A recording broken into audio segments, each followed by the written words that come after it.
Muy Pronto, lá bien. iria. Muito bem. Muito obrigado a todos.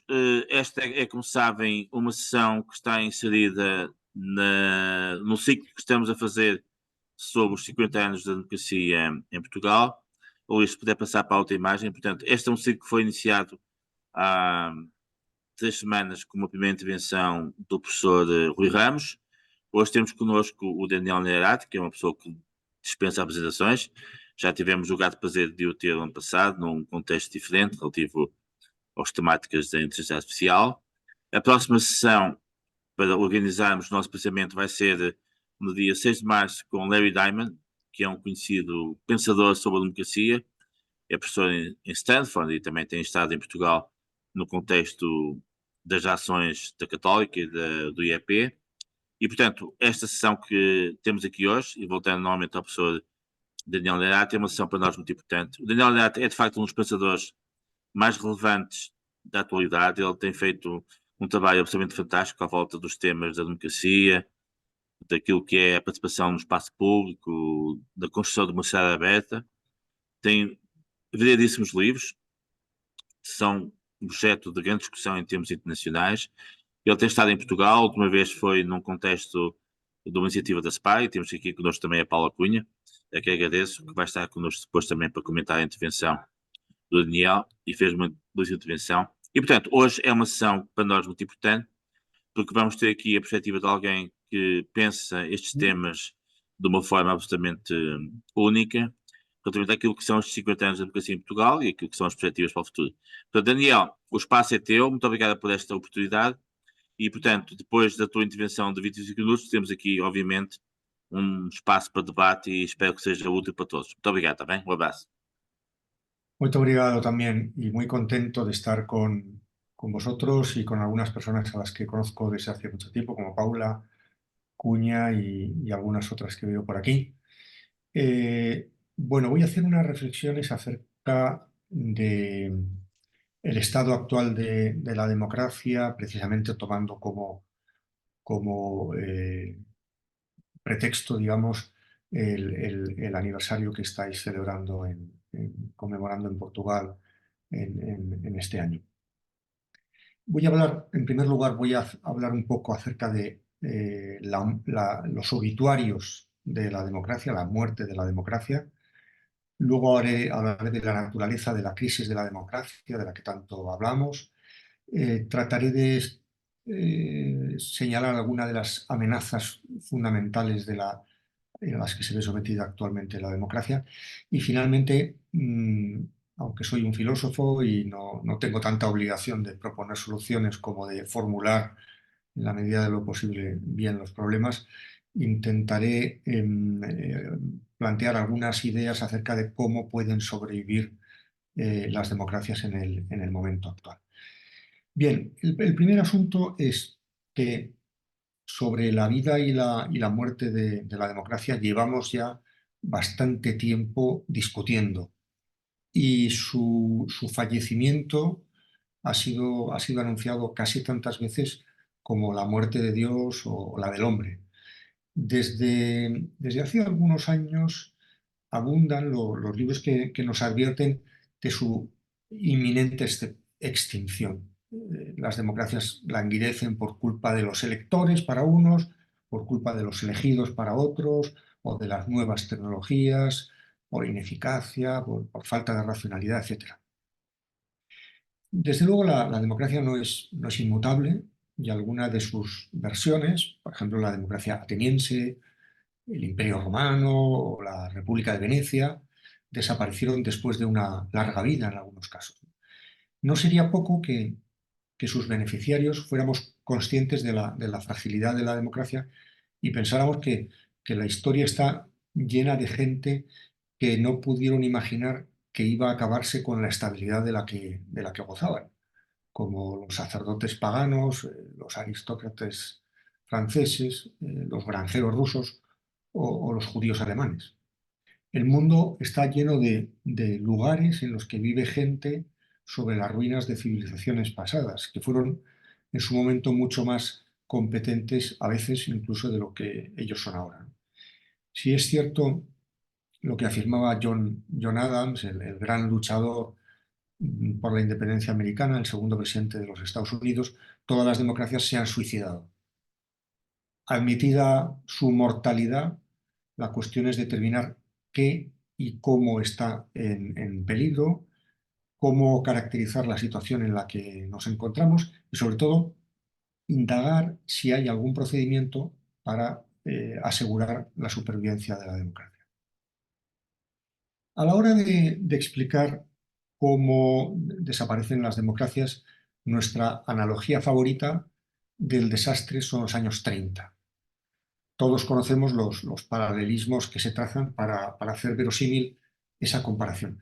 Pero tal vez lo más inquietante de la situación en la que nos encontramos es que ese final de la democracia podría darse de un modo que no tiene precedentes. Incomoda especialmente pensar que puede haber formas de debilitamiento e incluso de desaparición de las democracias que no nos resulten familiares, que no las podamos identificar, que no tengan precedentes en el pasado y por tanto que sean difíciles de prevenir.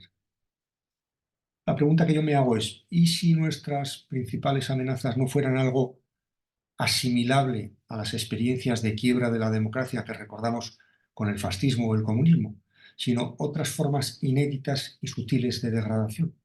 Igual nos lo ponemos demasiado fácil con esa comparación con los años 30, como si fuera nuestra situación social, económica, política, fuera asimilable o similar a la de aquellos años, que a mi juicio aquellas sociedades no eran tan interdependientes, no habían tenido tanta experiencia democrática, no tenían tanto desarrollo económico y por tanto estaban amenazadas por un tipo de quiebra de la democracia muy diferente de la que podríamos hoy estar experimentando. Yo creo que no estamos en una era épica de conquista y supresión de las democracias, de lo que fue un ejemplo la revolución del 25 de abril en Portugal, en el primer caso, o en el segundo caso, los golpes militares que la suprimieron en las diversas dictaduras militares de Europa y de América Latina, ¿no?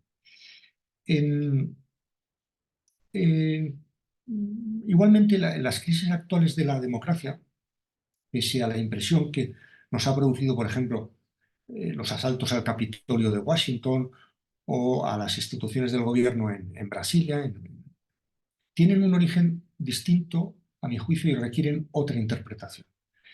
No estamos ante, a pesar de que pueda parecerlo, y hay gente que lo dice así, pero esta es mi opinión, no estamos ante una segunda oleada de prefascismo. Nuestras sociedades están más desarrolladas y son más interdependientes. Pensar en términos de reincidencia implica dar por supuesto que en la historia hay demasiada continuidad y que los fallos son una repetición, que tropezamos en la misma piedra, que cometemos el mismo error.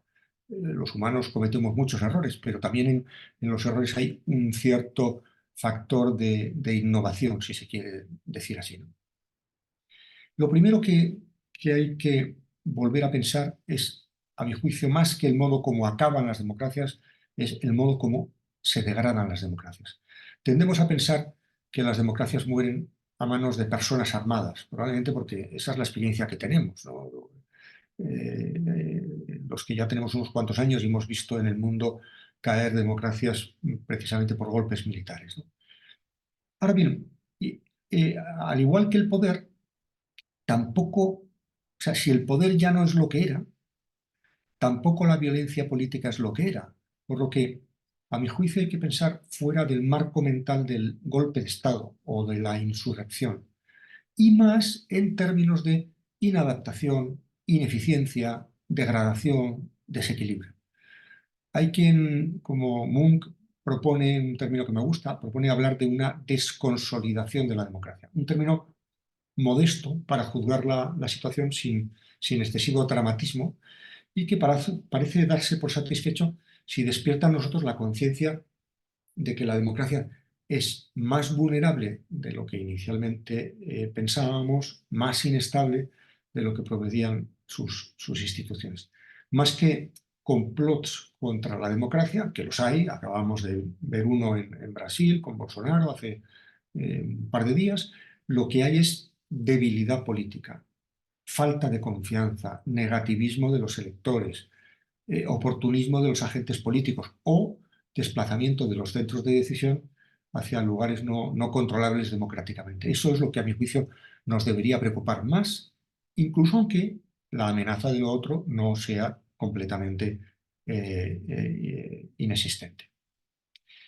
Las teorías acerca de las actuales amenazas contra la democracia se dividen entre quienes la ven desafiada por el hecho de que la gente no tiene el poder que debería tener, y quienes piensan que la gente tiene demasiado poder, es decir, por exceso o por defecto, por la incompetencia de las élites o por la irracionalidad de los electores. Estos son los dos grandes enfoques acerca de las amenazas de la democracia. Si damos por buena esta tipología un poco apresurada, entonces entenderemos que aquello que lamentamos es, en el primer caso, la tecnocracia y en el segundo, el populismo, mientras que las soluciones pasarían por o bien limitar el poder del demos, del pueblo, o bien por incrementarlo. Los diagnósticos del primer tipo suelen describir rigurosamente los procesos de desempoderamiento popular, ya sea el poder de las élites, de un capitalismo incompatible con la democracia o de los algoritmos. Puede ocurrir que el lamento se deba a que los gobiernos tengan demasiado poder, amenazando los derechos humanos o la primacía de la regla del derecho, el rule of law, o porque tengan demasiado poco poder frente a la perversidad de ciertos agentes externos, como por ejemplo cuando constatamos la dificultad de hacer que las grandes empresas paguen impuestos, pongamos por caso, ¿no? O que las plataformas tengan un poder en la configuración del espacio público excesivo. Las propuestas lógicas en este segundo campo suelen apuntar hacia una mayor participación y en la línea de una democracia deliberativa más directa. En el bando de los que lamentan que la democracia sea demasiado directa, se critica el mito del votante racional, se habla de la falta de competencia o de responsabilidad de los electores, o simplemente el hecho de que el votante medio carezca de la formación o la información necesaria. Como dice Brennan, o son hobbits o hooligans. Hobbits, es decir, ciudadanos con baja información, con poco interés y poco deseo de participación, o hooligans, demasiada información y opiniones fuertes con muchos prejuicios. Esos serían un poco los dos estereotipos del enemigo cívico, ¿no? Esta teoría folk de la democracia hace derivar toda la legitimidad del consentimiento y no de la representación, que presupone, esta segunda, la representación, presupone una ciudadanía capaz de entender, juzgar y controlar de algún modo el sistema político. Hay incluso propuestas epistocráticas, más o menos radicales, que defienden que la democracia debería realizarse con menos participación. Bien, la crítica a la incompetencia política también puede obedecer a razones de tipo democrático. Existe algo así como el derecho a tener un gobierno competente.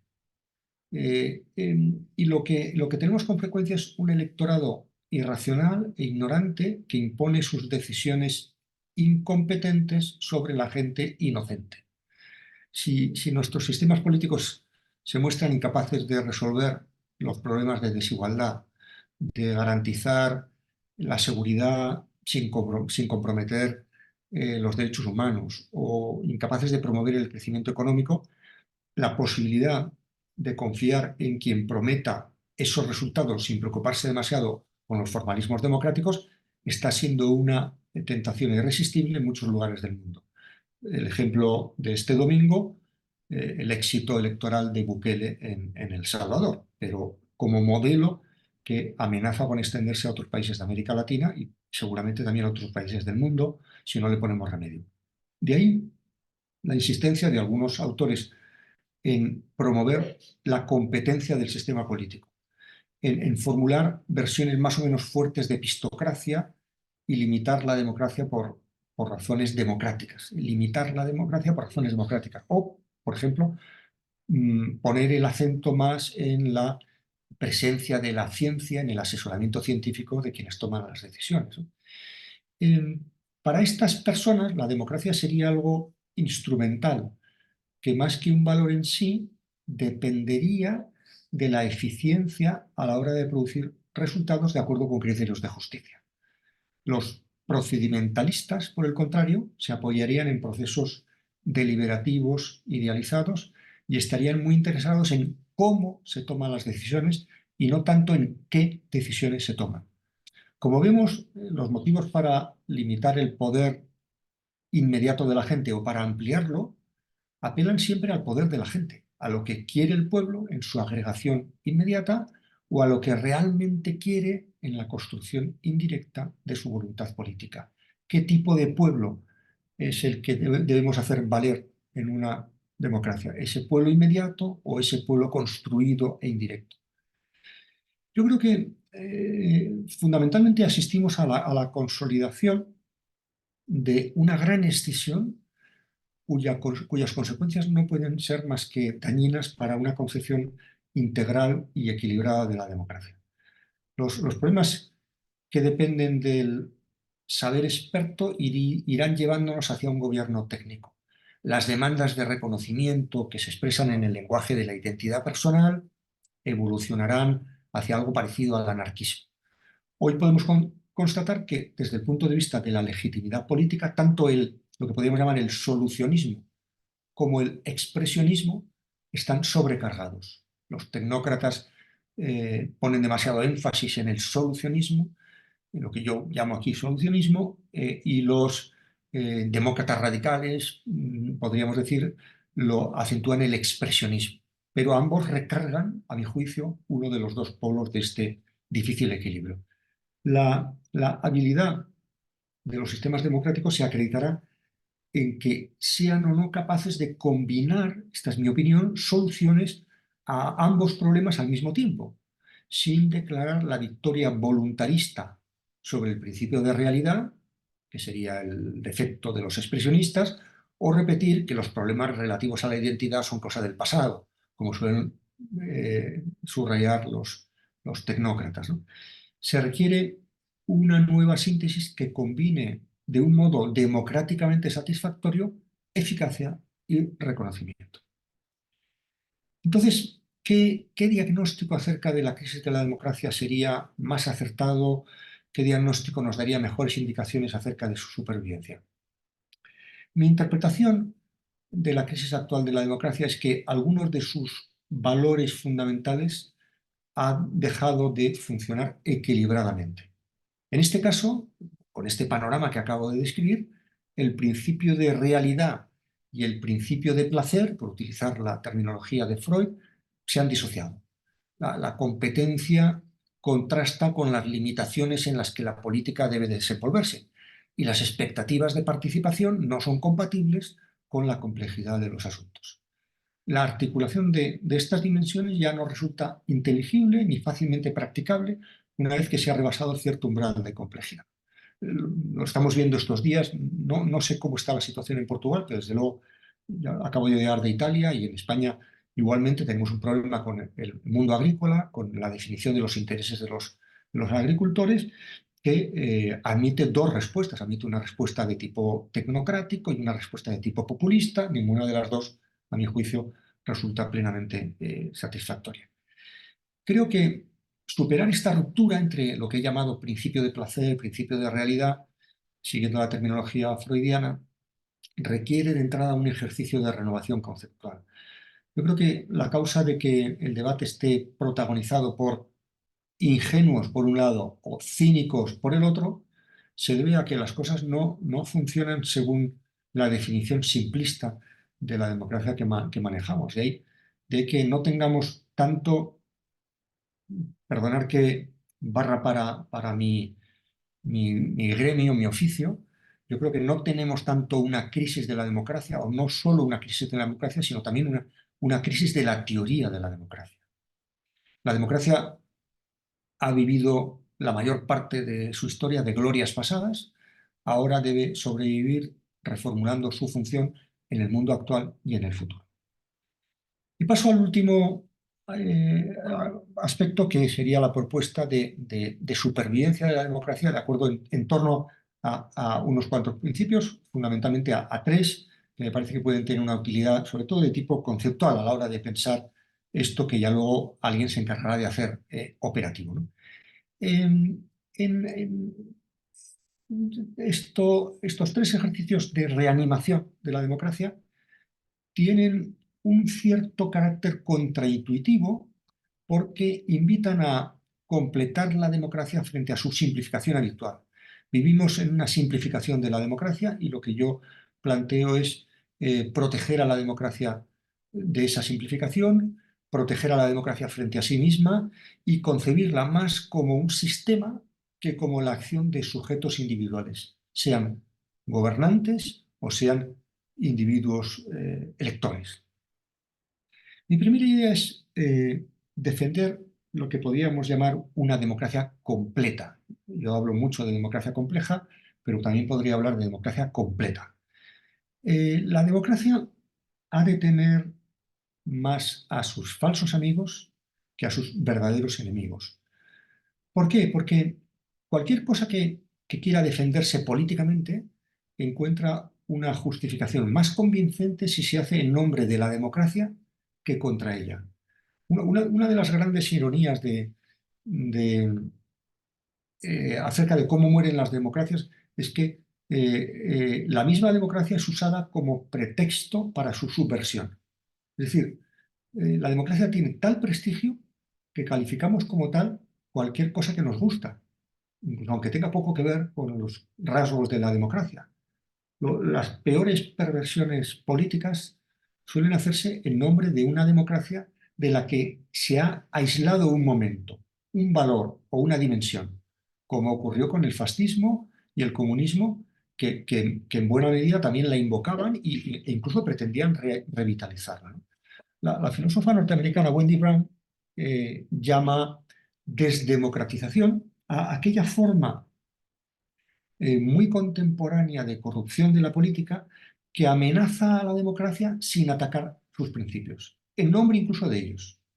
El liberalismo apela a la libertad, el populismo niega las mediaciones institucionales para encontrar la unidad del verdadero pueblo, etcétera, etcétera. Este homenaje inquietante a los principios de la democracia es el que caracteriza a esta nueva perversión frente al clásico totalitarismo abiertamente antidemocrático. Hoy tenemos una amenaza a la democracia hecha en nombre de la verdadera democracia, que toma un elemento y lo aísla.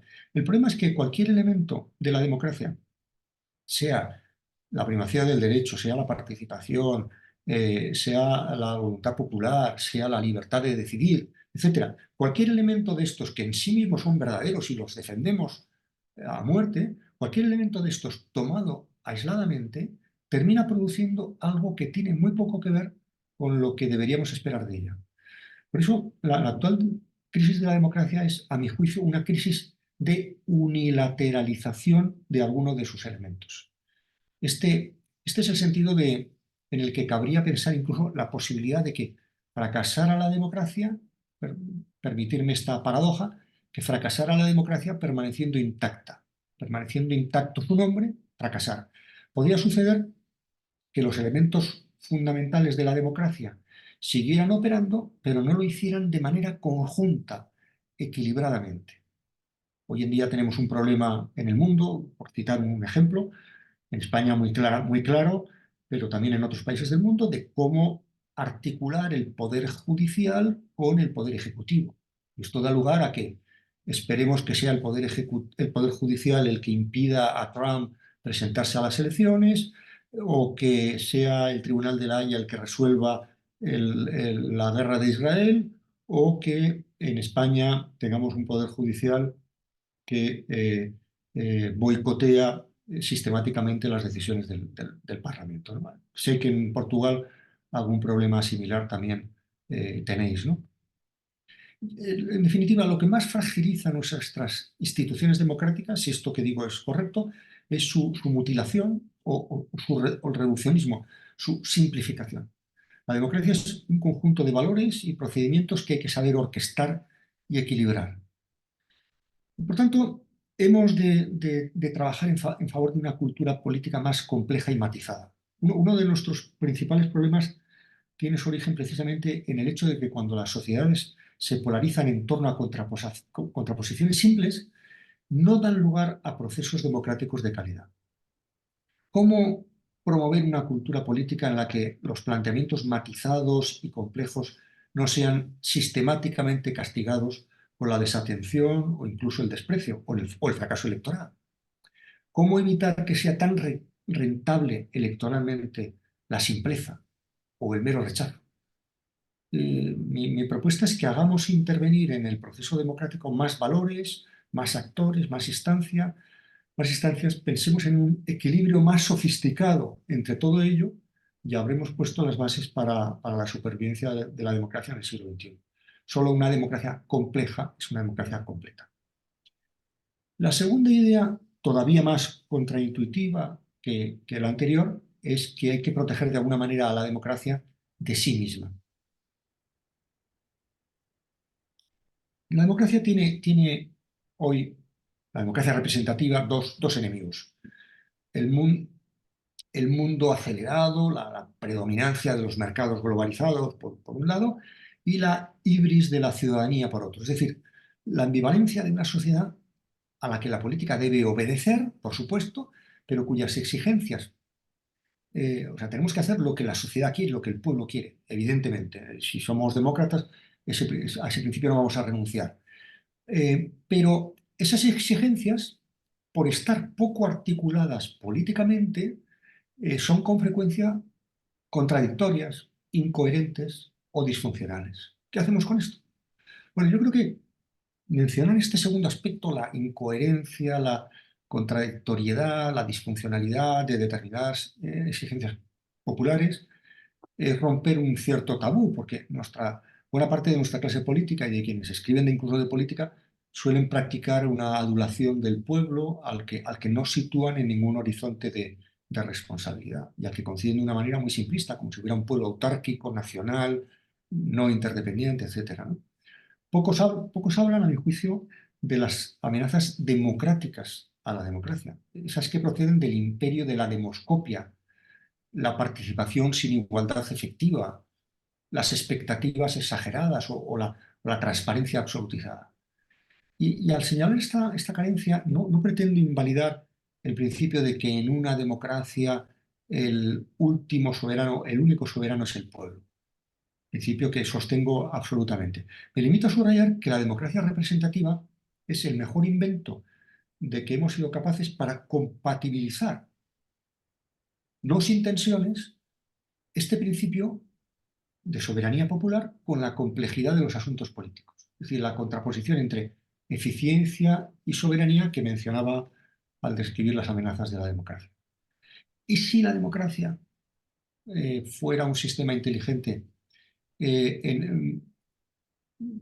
Porque en última instancia su inteligencia consiste en que es capaz de combinar institucionalmente la soberanía popular, que lo voy a decir de una manera muy provocativa, ¿no? La democracia es la inteligencia democrática consiste en la capacidad de combinar institucionalmente la soberanía popular con la sospecha hacia esa misma soberanía. ¿Cómo combinamos estas dos cosas? Esta es la receta, la fórmula del éxito.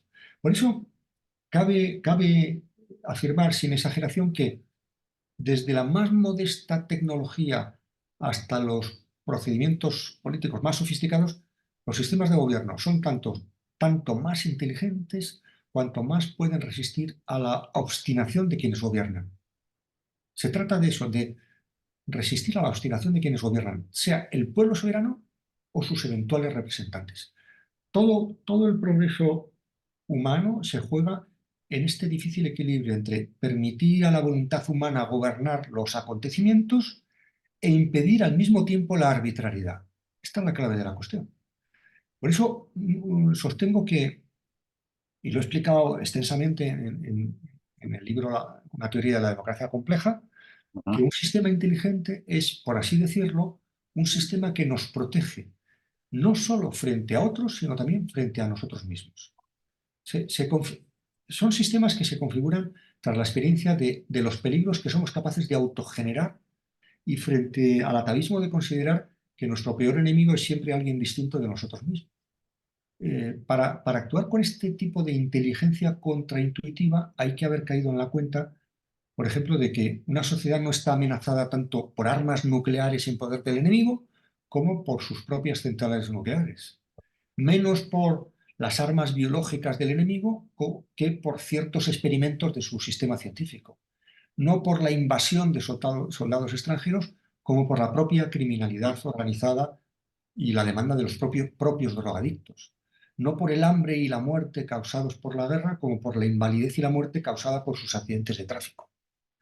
Que lo que más impide que las sociedades plurales decidan libremente su destino no es tanto un obstáculo exterior como la propia falta de acuerdo en su seno.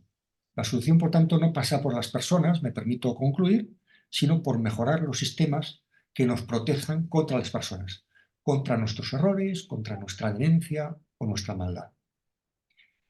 Y mi última propuesta es que tenemos que ser capaces de sobreponernos a los malos gobernantes. Para entender qué es un sistema de inteligencia colectiva, que es precisamente lo que debería ser la política en una sociedad democrática, puede resultarnos ilustrativo el experimento mental que plantearon dos sociólogos británicos. ¿Qué pasaría si los gobernadores del Banco de Inglaterra fueran sustituidos durante un año por una habitación llena de monos? Si uno tuviera que responder rápidamente a estas preguntas, la intuición inmediata le llevaría a asegurar que la economía británica colapsaría. Ahora bien, a nada que hayamos podido reflexionar un poco y superar el automatismo de la respuesta, si miramos las cosas desde la perspectiva de la complejidad de los sistemas, la respuesta sería muy diferente. El gobierno de los monos pondría de manifiesto hasta qué punto estamos gobernados más por sistemas que por personas, con equilibrios, contrapesos y correcciones automáticas, por lo que los monos no harían tanto daño como podría temerse. Este experimento es interesante porque en el automatismo de nuestras respuestas iniciales, echarnos las manos a la cabeza, pensar qué horror, se pone de manifiesto hasta qué punto somos deudores de un modo de pensar centrado en los individuos, en el liderazgo, en el corto plazo y en la falta de atención a las condiciones sistémicas en las que tienen lugar nuestras acciones. Es decir, seguimos pensando que el gobierno es una acción heroica de las personas en vez de entender que se trata de configurar sistemas inteligentes. Por eso hablamos del liderazgo con unas connotaciones tan personalizadas. Por eso la atención pública se concentra principalmente en las cualidades personales de quienes nos gobiernan. Si Trump o Biden es más inteligente, mejor persona, o está más capacitado, o tiene más o menos años. Por eso nos preocupa más, por ejemplo, descubrir los culpables cuando algo no va bien, que reparar los daños, los diseños estructurales que han causado esos fallos, ¿no? Esta sería mi tesis, ¿no? Todo lo que sea poner el foco en el ser humano para designar los problemas que tenemos, la teoría de que lo importante es el ser humano, las perspectivas tanto desde la perspectiva del liderazgo como de la rational choice, la teoría de los individuos autosuficientes que eligen en el mercado, todo esto, que es poner el foco en el individuo y no tanto en el sistema, lleva consigo una infravaloración de las propiedades sistémicas de la complejidad social. Estoy convencido de que los principales problemas a los que se enfrenta hoy la humanidad tienen el carácter de problemas planteados por una realidad interdependiente y concatenada ante la cual son ciegos sus componentes individuales.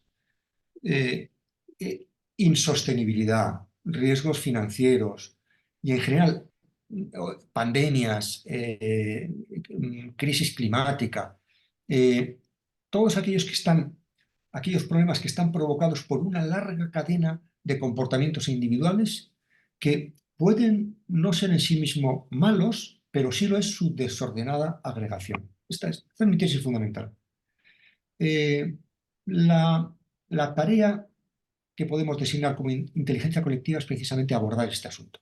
Se gana mucho más mejorando los procedimientos que mejorando a las personas que los dirigen. No deberíamos esperar tanto de las virtudes de quienes componen un sistema complejo, ni temer mucho de sus vicios. Lo que realmente debería inquietarnos es si su interconexión está bien organizada, cómo son las reglas, cómo son los procesos y las estructuras que configuran esta interdependencia. En conclusión, las sociedades están bien gobernadas cuando están gobernadas por sistemas en los que se sintetiza una inteligencia colectiva, reglas, normas, procedimientos, y no cuando tienen a la cabeza personas especialmente dotadas. Podríamos prescindir, permitidme que acabe con esta provocación, podríamos prescindir de las personas inteligentes, pero no de los sistemas inteligentes. Es lo que suele decirse de otra manera. Una sociedad está bien gobernada cuando resiste el paso de los malos gobernantes. Precisamente estos 200 años de democracia han configurado una constelación institucional en la que un conjunto de experiencias han cristalizado en estructuras, procesos, reglas, especialmente las constituciones, pero no solo, que proporcionan a la democracia un alto grado de inteligencia sistémica. Una inteligencia que no está en las personas, sino en los componentes constitutivos del sistema. De alguna manera, esto hace al régimen democrático independiente de las personas concretas que actúan, incluso de quienes lo dirigen. Resistente frente a los fallos y debilidades de los actores individuales. Por eso, la democracia tiene que ser pensada como algo que funciona con el votante y el político medio.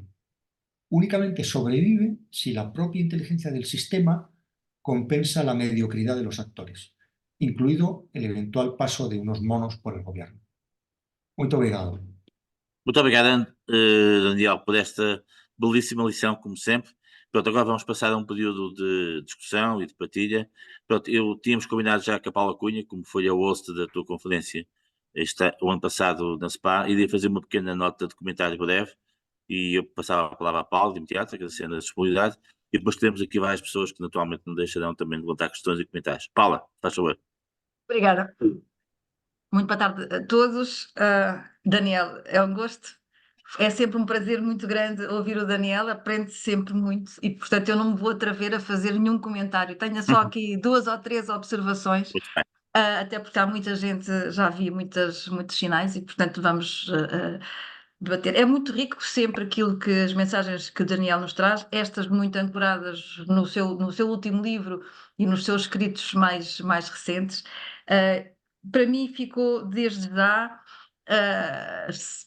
2 mensagens que retiro desta intervenção. Primeiro, uma mensagem de esperança, que é o fim anunciado da democracia tem vindo a ser adiado sistematicamente e de facto o que nós estamos a assistir não é ao fim das democracias, mas como ele dizia muito bem, à degradação das democracias e da forma como elas têm funcionado. Isso de facto tem muito a ver com as habilidades políticas, tem muito a ver com digamos, a crise que está instalada de um modo geral da legitimidade das diversas instituições e, portanto, está muito associada a esta debilidade da democracia, está muito associada à perda de confiança nos governos, nos partidos, nas instituições em termos gerais. É uma mensagem de esperança, de certa forma, que é o fim anunciado sistematicamente tem vindo a ser adiado e que nós temos aqui é que repensar a forma como olhamos para este fenómeno. Depois, o primado da inteligência coletiva. Penso que é a mensagem, digamos, o corolário desta intervenção e, de facto, lembrei-me muito da teoria dos sistemas, de Luhmann, e assenta muito, digamos, decorre esta solução que o Daniel muito modestamente diz que não ia apresentar, mas de facto apresenta-nos aqui uma solução que é arriscada, que é polémica, efetivamente, não precisamos de pessoas inteligentes. E, efetivamente, o que ele diz é que precisamos de sistemas inteligentes, porque se tivermos sistemas inteligentes, então o próprio funcionamento será articulado e será ele próprio inteligente. Isto levantava-nos aqui várias questões. Não queria desenvolver muito, mas apenas recordar que também associo esta magnífica intervenção àquilo que ele tem defendido relativamente à importância da complexidade. E, portanto, esta coragem de nos vir dizer que, e tem escrito muito sobre isso, que devemos recusar a simplificação e devemos apostar na complexidade, designadamente na praxis coletiva e na teoria da democracia, é muito importante, porque é a simplificação, é a tendência que nós temos para simplificar que depois leva a fenómenos como aqueles que temos estado a assistir. Portanto, do modo geral, são as duas grandes mensagens: a esperança por um lado, a inteligência coletiva por outro, e reitero o agradecimento a esta magnífica intervenção. Fantástico. Obrigada. Muito bem. Daniel, se me é permitido, nós costumamos organizar aqui as nossas sessões em grupos de 3 intervenções. Esta da Paula foi especial, dado, digamos, que o trabalho que o ano passado foi feito e todo o lançamento tem sido feito. Se calhar passava, não temos ainda manifestação de intenções, mas temos aqui hoje connosco a Ana Lehmann, uma ilustre economista e professora de Economia, e que vai estar connosco em breve também numa sessão sobre inovação. Não sei se, Ana, quer fazer algum comentário, alguma questão ao Daniel, antes de passarmos a outras pessoas? Não Sí. gosto. Daniel, ¿comprende el portugués o hablamos en castellano? Bueno, Si hablas portugués despacio y no hacéis lo que hacéis los portugueses, que es comeros las vocales, entiendo. No, pero encantada de hablar en castellano. Antes de más, muchas gracias por una brillante intervención y gracias a Jaime por dinamizar siempre. Sí, senhor, como tu gosto. Ana, obrigado. Y entonces, yo estaba pensando y estoy totalmente de acuerdo con el tema de los sistemas estructurantes y también porque hay siempre ese trade-off de corto y largo plazo. Yo creo que nada mejor que tener los sistemas para asegurar que hay pues, mecanismos de ordenación y organización que subsisten en el largo plazo. Y estaba aquí pensando y ponderando cuál es la importancia del digital en todo esto. Porque yo creo que hoy en día es muy importante pensar en conjunto la tecnología y la democracia. Y así como la tecnología y la geopolítica, por decirlo. Pero de todas maneras me gustaría oír su reflexión sobre de qué manera las plataformas digitales nos pueden ayudar a conseguir estruturar melhor estas relações. Muito bem. Passando agora a outra pessoa, para tentarmos criar aqui uma dinâmica de interação, o Paulo Sando. O Paulo Sando é um especialista em estudos europeus e tudo que tem a ver com economia do ponto de vista mais a nível internacional. Paulo, queres fazer também um pequeno comentário, uma pequena questão ao Daniel? Obrigado, Jaime. É sempre um gosto, o Paulo está connosco, é sempre um gosto.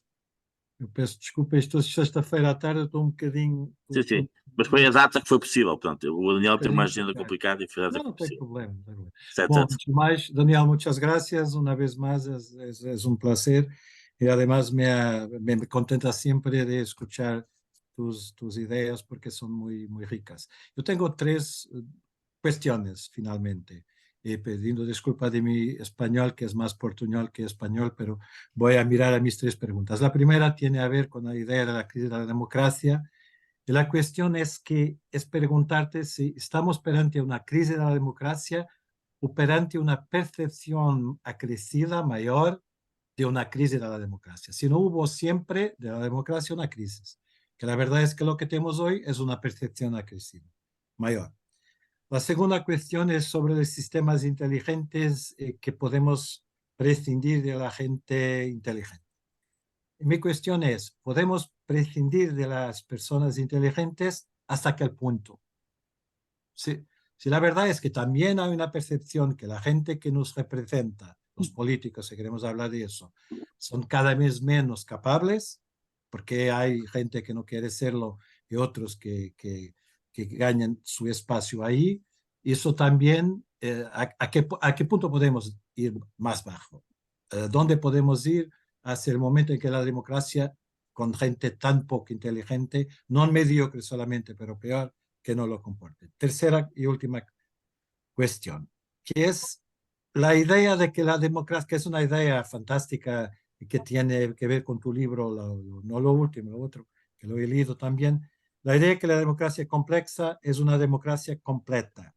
Pero mi cuestión es que no estamos yendo en el camino opuesto con la democracia del espectáculo, que es una democracia que simplifica todo, donde todo hoy en día, incluso el debate político, es basado en lo que gane, lo que pierde, lo que es mejor, lo que es peor, el otro que es una democracia de los ecrãs, etc. Son las tres cuestiones que te dejo. Gracias, muchas Muito bem. gracias. Nós temos aqui mais algumas pessoas que querem fazer questões. Eu, se calhar, para fecharmos esta primeira ronda, passava por uma questão de cortesia a Ana Paula Reis, depois temos o Orlando Monteiro da Silva, o Luís Maia e outras pessoas atualmente. Ana Paula, por favor. Ok, hola, buenas tardes. Viva. Hola. Profesor, muchas gracias. Y tengo una pregunta que la tenía desde el principio. En su libro, creo que es el último, La libertad democrática, tiene usted una frase que dice: una sociedad está bien gobernada cuando resiste al paso de malos gobernantes. Y de hecho ha retomado este tema en esta intervención. A mí cuando estaba leyendo y ahora mismo siempre tengo la misma cuestión: ¿hasta cuándo? Porque incluso en este ejemplo que ha dado, el tema de los monos, y nos ha hablado de los monos en ese gobierno durante un año. Pero ¿cómo podemos resistir? ¿Quién evalúa a la calidad de esos sistemas y esos procesos? Y eso me lleva a una otra cuestión, que es: yo siempre he querido que la democracia de alguna manera es autodestructiva, porque es el único sistema que en sí mismo alaba y acoge a aquellos que la quieren destruir. Y por eso es autodestructiva. Pero ¿será que a la vez de autodestructiva es también autoperpetuante? O sea, que en la naturaleza humana hay la voluntad de existencia y permanencia de esa democracia, y eso es lo que la hace, pues, autodestruirse y perpetuarse de alguna manera recurrente. Pues eso es la Muito bem. cuestión. Daniel, Muchas gracias. podemos passar ao comentário da Paula, inicial, Muy e depois estas questões que foram levantadas, está bem? E depois passamos a outra ronda, está bem? Muito obrigado. Muy bien, gracias Paula por ese bello resumen que has hecho de mi posición, porque efectivamente en alguno de mis libros, creo que fue en El futuro y sus enemigos, el último capítulo precisamente era sobre la esperanza política. ¿En qué sentido la democracia es un régimen de la esperanza, es un régimen de la organización de la sociedad como algo abierto, como algo como un futuro indeterminado y por tanto no como una sociedad que está dispuesta siempre a permitir reescribirse a sí misma, ¿no? Y eso indica, en el fondo, por muy pesimistas que parezcamos en estos momentos, indica una sabiduría de fondo de la humanidad que ha cristalizado en una forma de esperanza, ¿no? Bueno, a Ana le diría lo siguiente. Ahora mismo, desde hace unos años estoy trabajando en lo que será mi próximo libro, seguramente el año que viene lo publicaré en castellano, sobre la razón algorítmica, porque precisamente después de haber escrito mucho sobre la complejidad del tiempo, la complejidad del espacio, la complejidad europea, y haberlo sintetizado en ese libro de la democracia compleja, me parecía que me faltaba un campo que tenía que abordar, que era precisamente la tecnología, ¿no? Y es lo que estoy haciendo ahora también con la cátedra en Florencia, ¿no? Bueno, tiene mucho que ver con la crisis de la democracia. Voy a poner un ejemplo de lo mucho que se podría decir sobre esto. Mira, buena parte del desafecto hacia la democracia tiene que ver con el hecho de que hay una gran ignorancia. Ignorancia por parte de la gente, que no somos capaces de procesar toda la información que tendríamos que procesar para elegir bien a nuestros representantes, leernos los programas políticos, etc. ignorancia de los gobernantes hacia nosotros, en la medida en que no conocen bien nuestros intereses, no saben realmente lo que nos conviene, ¿no? Hay una especie como de ignorancia recíproca. Y al mismo tiempo, cuando el sistema político resuelve esto, porque en determinados momentos se solemniza una forma de conocimiento de la voluntad popular. Las elecciones, un referéndum, una consulta. Pero claro, entre una elección y otra pasa el tiempo y los gobernantes se olvidan de lo que les dijimos, buscan sus intereses en vez de los nuestros, incluso nos traicionan. Bueno, esa es la narrativa habitual. ¿Qué pasaría, me pregunto yo, y es una de las cosas que planteo en el próximo libro, si fuéramos a una democracia de las recomendaciones? Es decir, si utilizáramos toda la tecnología que permite rastrear en nuestros datos, en nuestras huellas, en nuestro comportamiento, hasta en las apps que utilizamos. Es decir, tenemos una tecnología que aparentemente nos permitiría conocer a la perfección y en tiempo real, es decir, renovándolo continuamente, lo que realmente la gente quiere. Entonces, ¿por qué no pensar en un gran artilugio tecnológico que registrara nuestras huellas digitales, que las agregara y que propusiera unas políticas públicas en correspondencia con ello? Sería plenamente democrático. Mi tesis es que no, por varias cosas que no puedo mencionar con mucho detalle aquí, pero en primer lugar porque los seres humanos no queremos ser gobernados con los datos de nuestros datos pasados, sino también con nuestras aspiraciones que a veces no están recogidas en los datos. Yo suelo poner el ejemplo de que el Me Too, que tuvo en España el año pasado un resurgimiento en el hashtag Se acabó, con motivo de aquella agresión sexista en el mundo del fútbol, eso no hubiera sido posible si no hubiera habido una acción intencional de gobiernos, movimientos feministas, cambio de conciencia, legislación, que han propiciado cambios. Es decir, seguiríamos riéndonos de chistes machistas, seguiríamos aceptando como tolerable una situación de subordinación, etc. ¿Qué significa esto? Que los datos sobre los que se efectúan esas recomendaciones, Netflix, Amazon y este gigantesco dispositivo político que yo aquí he propuesto, son datos del pasado y no registran lo que hay en nosotros de aspiración, de ruptura, de quiebra del pasado previsible y que da lugar a un futuro previsible. Por tanto, esto conectaría con la idea de Paula de la esperanza. Es decir, bueno, la política no es administración, no es satisfacción de necesidades expresadas en el pasado, sino también apertura de posibilidades inéditas, ¿no? ¿Quién sabe?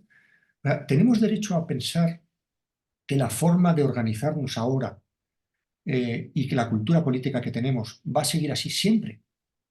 Seguramente hace unos años no pensábamos.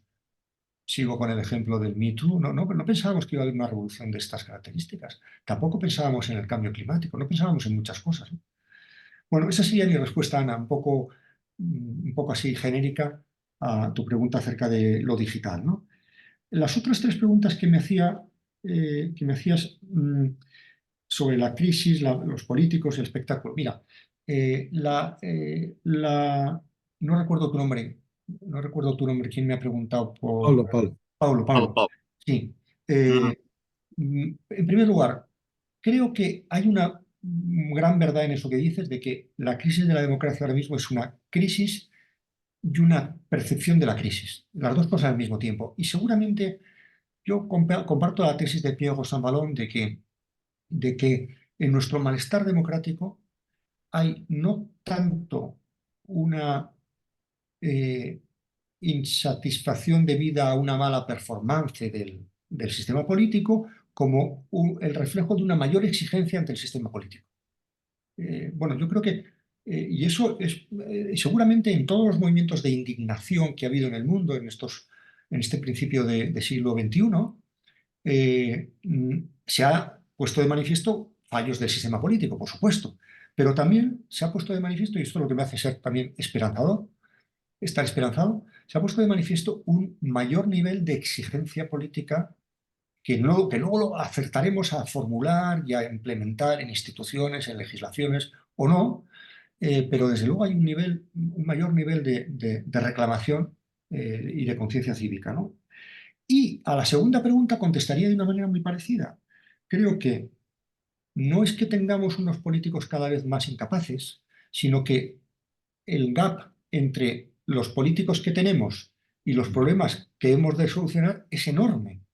No voy a hablar de Portugal, que conozco bien, pero no conozco tanto. En España es un tópico alabar a los políticos de la transición. Seguramente hay alguno muy bueno y alguno mejor que los actuales. Pero no lo sé, yo no soy capaz de valorarlo esto con precisión. Pero sí puedo asegurar una cosa. Los problemas que tenían los políticos de la transición eran graves, pero no tenían la complejidad de los problemas actuales.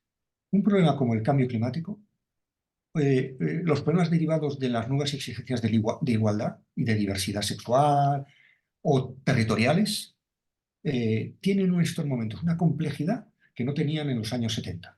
Teníamos otro tipo de problemas, teníamos el problema de la amenaza de un golpe militar, lo tuvimos durante un montón de años, ¿no? Pero es un problema grave pero sencillo. Los teóricos de la inteligencia artificial suelen hablar de dos tipos de problemas, los problemas bien estructurados y los problemas mal estructurados, ¿no? El problema de un golpe militar que tuvimos en España y en Argentina, en Chile, ¿no? En muchos países del mundo, los problemas de un golpe militar son problemas gravísimos, pero están bien estructurados. Todos sabemos más o menos dónde hay que vigilar, qué cuarteles hay que vigilar, ¿no? El problema del debilitamiento actual de la democracia no remite a un cuartel que debamos vigilar. Ojalá fuera, entenderme, entre comillas.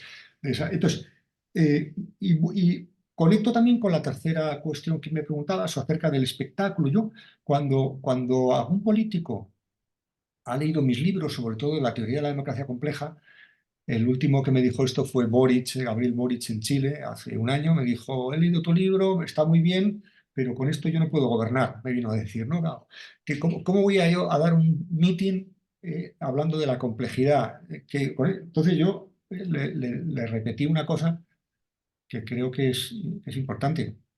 Una cosa es la complejidad y otra cosa es la complicación. Sí. Hay frases políticas, frases que están recogidas en libros, tipo la de Sangre, sudor y lágrimas de Churchill, o otras muchas, ¿no? La de Draghi cuando dijo, haremos lo que haya que hacer para solventar la crisis económica y créanme que será suficiente, ¿no? Whatever it takes. Esa frase es de una enorme complejidad, pero es sencilla. Sí. O sea, se puede entender y en cambio podemos hacer un gran discurso, tal, que sea simplemente complicado, ¿no? La gente tiene derecho a cosas inteligibles, pero no hagamos las cosas inteligibles reduciendo perversamente la complejidad. Ese sería y eso es lo que hace el mundo del espectáculo, evidentemente, ¿no? Ana Paula, mira, hay una...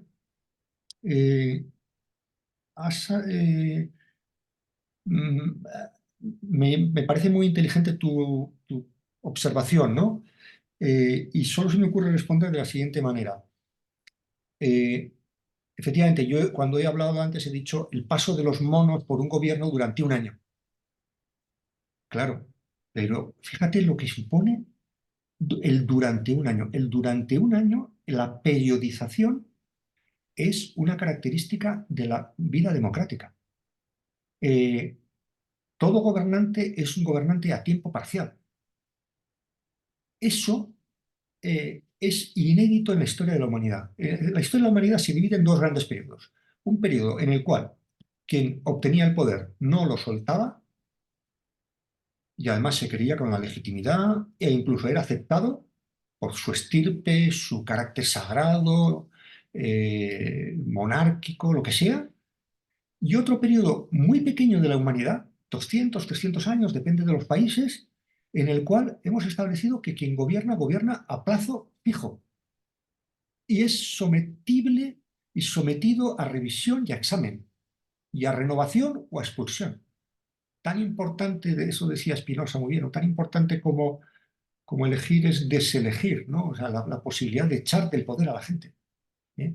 Eso implica una gran inteligencia, eso es una muestra de inteligencia colectiva. O sea, que los humanos hayamos, después de, por cierto, de muchos conflictos y muchos errores colectivos, hayamos llegado a la conclusión de que el poder es algo tan delicado que quien lo tiene que tener solo por un tiempo.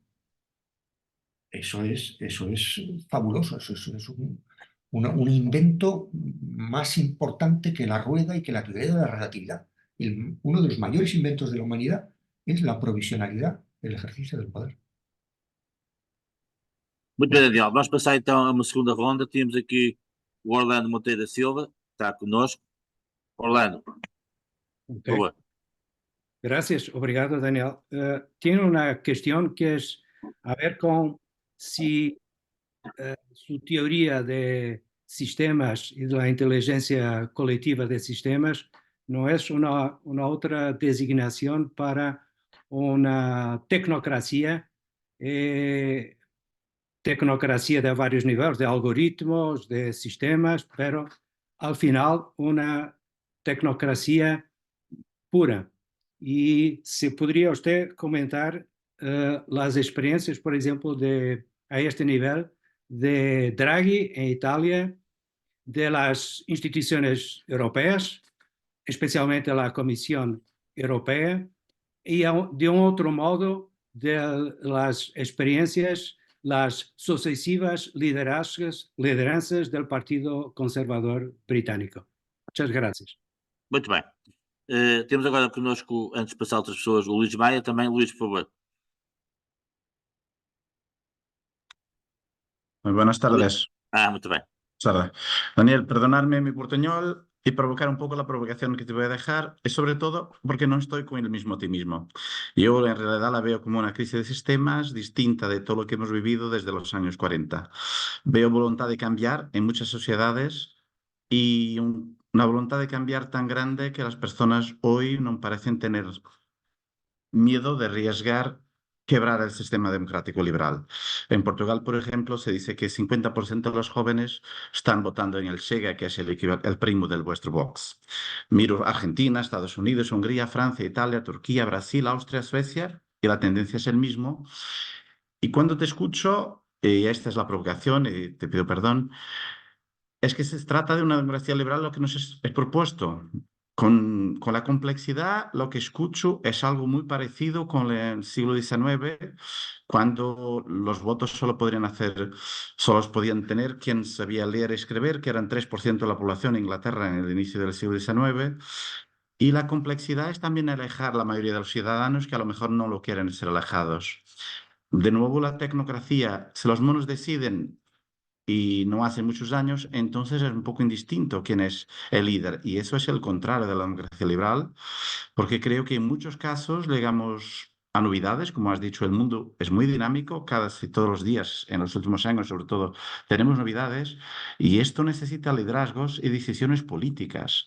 Un mono no lo puede hacer. Puede hacer lo que es gestión corriente, pero no veo cómo puede tomar decisiones. Rusia ataca a Ucrania, los países tienen que tener decisión. No es un mono que lo va a hacer. Y va a decidir muy distinto un Biden o un Trump. Y eso puede hacer daño a todo el planeta.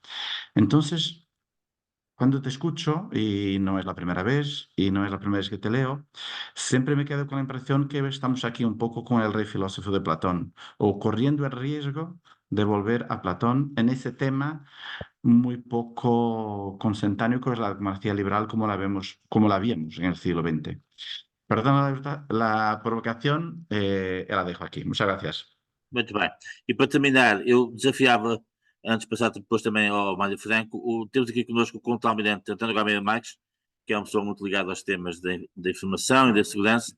António, quer fazer uma pequena questão, algum comentário ao nosso amigo Daniel?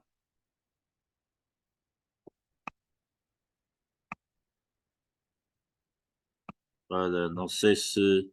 António, não sei se ouviu. estamos com dificuldade de conexão com o António. Pronto, então passamos ao Mário Franco e depois, se for possível ainda, antes de terminar. Mário, alguma questão, algum comentário? Ou Daniel, por favor? ¿Me escucha? Obrigado. ¿Está a oír? Sim, sim, estamos a ouvir muito bem, muito bem. Ok, ótimo. Gracias. Gracias, Daniel, por la intervención fantástica y que me ha puesto a pensar mucho. Bueno, yo tenía aquí dos temas.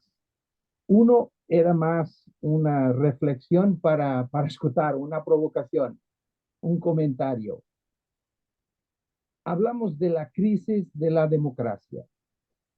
Es que hay democracia sin crisis, crisis y democracia son sinónimos, o hay una democracia que está fuera de la crisis, o yo creo que la democracia es la crisis permanente del sistema político. Y eso, por eso te gustaría de escuchar. El tema 2, porque el tiempo es corto, sobre el tema de la complejidad, que estoy de acuerdo con la idea base de que tenemos que buscar la complejidad y discutir la complejidad, pero creo que hay un grupo, un conjunto de cosas, de acciones y de modelos que no lo permiten. El primero es la forma como hemos en los últimos tiempos, tal vez 20, 30 años, las políticas para la clase media. Una democracia tiene de tener una clase media muy fuerte. Si la clase media está comprometida con necesidades inmediatas, no va a tener tiempo para una participación y busca soluciones simplistas. Entonces, el modelo económico neoliberal de transformar la clase media en un proletariado sin tiempo para participar, mismo la educación que tiene es una educación muy técnica. No tiene tiempo, no tiene espacio para buscar otro tipo de información más estructurada, más global. Entonces, el modelo económico, y a partir de los años 2008, con la crisis de 2008, eso fue muy notorio, la forma como la clase media ha perdido la capacidad de participar. Último aspecto que puedo mencionar que tiene que ver con eso es la crisis climática, donde el sistema político está haciendo un cambio, pero está poniendo el coste en las clases más bajas y las clases medianas. De ahí los amarillos en Francia, o en mi opinión el fenómeno de Trump, donde el Partido Democrático Americano ha dejado bastantes grupos de fuera y ha metido el coste en las clases más bajas, el coste del cambio, y por eso una reacción. Mismo, déjame solo un último aspecto, el tema de la guerra de Ucrania, que está forzando, aumentando también, ayudando a la inflación y metiendo la clase media, pagando el coste. Por eso también una reacción. Se habla mucho de los agricultores, pero, por ejemplo, en el caso de los agricultores de Polonia y otros, no se habla que en efecto lo que pasa es que el acceso de productos de Ucrania al mercado sin las mismas obligaciones deja a los agricultores en una situación muy difícil. Entonces, todo eso, modelo económico, termino, Jaime, todo ese modelo económico que corta la clase media y baja de la capacidad de participar y de la capacidad económica de tomar decisiones o de influenciar las decisiones, es, en mi opinión, la crisis actual que tenemos en la democracia, que es siempre una crisis. Gracias. Perdona por el tiempo. Daniel, pode então responder a estas mais 3 questões, por favor? Muito obrigado. Muy bien. Voy a contestar a Orlando y a Luis casi un poco al mismo tiempo, porque eran Muito bem, preguntas, sim, sim, sim. objeciones muy similares y Mario por otro lado. Sim, sim, sim, naturalmente. Mira, nada más lejos de mi intención que defender la tesis del filósofo Rey o la tecnocracia. Y de hecho le he dedicado páginas a explicar, bueno, en la teoría de la democracia compleja hay un capítulo sobre la tecnocracia, una crítica a la tecnocracia, y en la democracia del conocimiento, en mi libro, un libro anterior, trato de explicar cómo la transferencia del conocimiento a la práctica no es inmediata ni evidente, sino que permite una pluralización de opiniones. Precisamente por eso los filósofos en política suelen fracasar en tanto que filósofos, ¿no? Eh, pero es verdad que, bueno, y además creo que la tecnocracia es una gran simplificación. Es tan simplificación como el populismo. La tecnocracia es la otra pata de la simplificación y tan insatisfactoria como el populismo, ¿no? Ahora bien, si me preguntas por mi posición más matizada, te diré que me siento un poco más inclinado. Lo tendría que matizar, no tengo tiempo ahora, ¿no? Pero un poco más inclinado a darle la razón a la tecnocracia que al populismo. Un poco más, ligeramente. Digamos que me podrías acusar, y lo aceptaría la acusación de ligeramente tecnocrático. Pero si subraya la palabra ligeramente. ¿Por qué? Bueno, Orlando me preguntaba por Italia, que es un país fascinante para explicar esto y además donde me paso ahí buena parte del tiempo. Mira, Italia es un país donde este dualismo, tecnocracia, populismo, se ve en la propia historia de los gobiernos. Hay un gobierno, la historia de los últimos años de Italia ha sido un gobierno populista que lleva al país al desastre, eh, al que sucede un gobierno tecnocrático que deslegitima las instituciones. Y es un ciclo, Berlusconi, Monti, Renzi, luego Draghi, etcétera, etcétera, y ahora Meloni, ya veremos qué viene después de Meloni. Seguramente Meloni intentará hacer una síntesis de extrema derecha de esto, porque yo creo que ya la sociedad aprende un poco, pero en definitiva, esa oscilación es lo que a mí me preocupa. No me preocupa tanto el populismo o la tecnocracia como la oscilación sin encontrar un equilibrio entre ambas cosas, ¿no? Sobre la Unión Europea, también escribí un libro que se llamaba La democracia en Europa, donde trato de hacer una cierta defensa de Europa. También lo de cierta lo pongo, lo subrayo lo de cierta, porque no es un libro ajeno a los problemas de legitimación, etcétera, ¿no? Pero, por poner un ejemplo, el mes de junio tenemos elecciones europeas. Ya me imagino el tipo de discursos que va a haber, que van a reclamar una democratización de la Unión. Idea con la que en principio coincido, pero en cuanto hablo con un político que sostiene la idea de democratización de la Unión, empezamos estando de acuerdo y a los 10 minutos estamos en completo desacuerdo. ¿Por qué?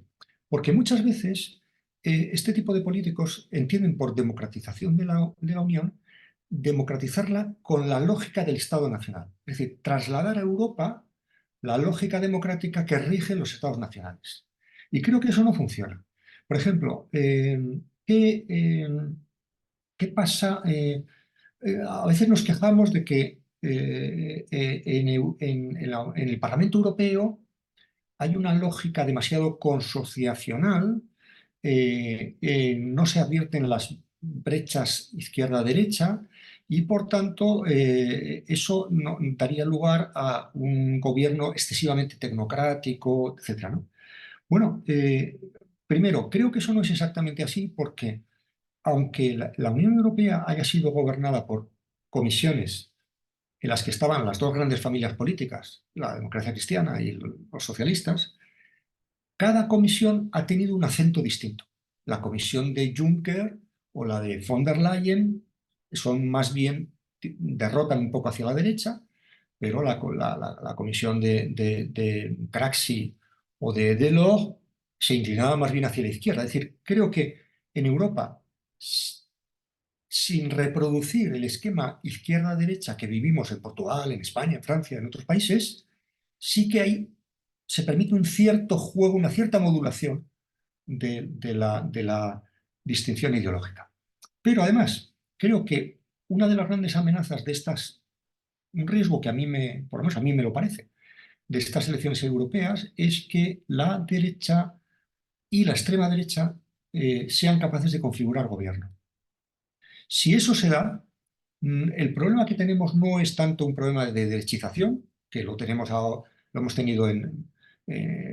en Italia, lo hemos tenido en España, habéis tenido vosotros en Portugal, y es legítimo, como de ruptura respecto de una trayectoria que a mi juicio funcionalmente ha sido bastante útil, que es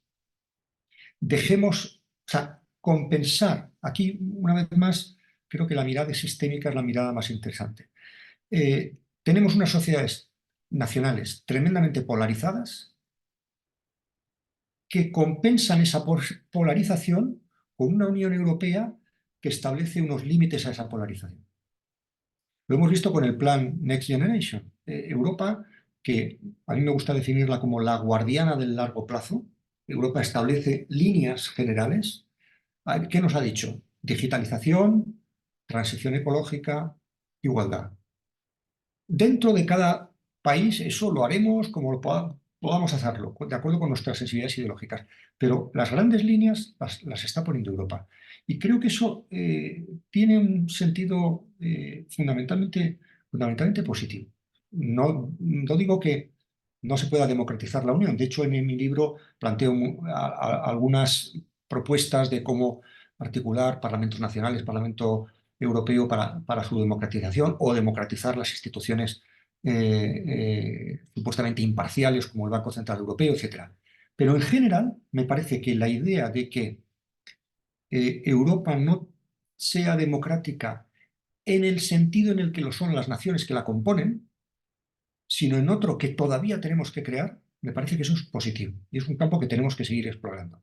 Y sería un cortocircuito a este proceso de innovación que implica la Unión Europea que le diéramos a Europa un formato nacional, un formato de democracia nacional. Creo que eso no, toda la discusión sobre el demos europeo, sobre la iniciativa legislativa del Parlamento Europeo y otras muchas, se hacen sobre el supuesto de que la única democracia posible es la democracia de las naciones. Y yo contra eso me rebelo, ¿no? A propósito del daño, una cosa que decía Luis, es verdad, yo no quiero decir que sea indiferente quién gobierna. Evidentemente, si en Estados Unidos gobierna Trump o gobierna Biden, muchas cosas van a cambiar o van a no cambiar. Cosas muy relevantes, no solamente en Estados Unidos, sino en el mundo. Y yo sabría muy bien a quién votar y haría propaganda a favor de que se vote a quien yo quiero votar. Pero la democracia norteamericana o de cualquier otro país tiene que pensar y tiene que diseñarse pensando en limitar en lo posible el poder de los gobernantes. Yo viví en Estados Unidos el primer año de Trump y yo recuerdo muy bien cómo Trump se quejaba de que las instituciones, las dos cámaras, los empresarios, las universidades, los militares, no le dejaban hacer lo que quería. Yo pensaba, menos mal, ¿no? Menos mal. No creo que un segundo Trump será tan fácilmente maleable a eso, ¿no? Tratará de romper esas limitaciones. Yo creo que el riesgo que tiene la democracia norteamericana es la ruptura del equilibrio de los checks and balances que han mantenido a los gobernantes, por cierto, que también impidieron a Obama hacer cosas que a mí me parecían muy buenas, como el Obamacare. También eso fue impedido por un sistema que es fundamentalmente conservador, ¿no? Bueno, Mario, me parece buena esa idea de que efectivamente la democracia es un sistema de crisis permanente o, si se quiere, es un sistema de politización de asuntos. La democracia aumenta en la medida en que cosas que eran decididas por la tradición, unos pocos, los sabios, los ricos, los hombres, ahora pasan a ser discutibles, ¿no?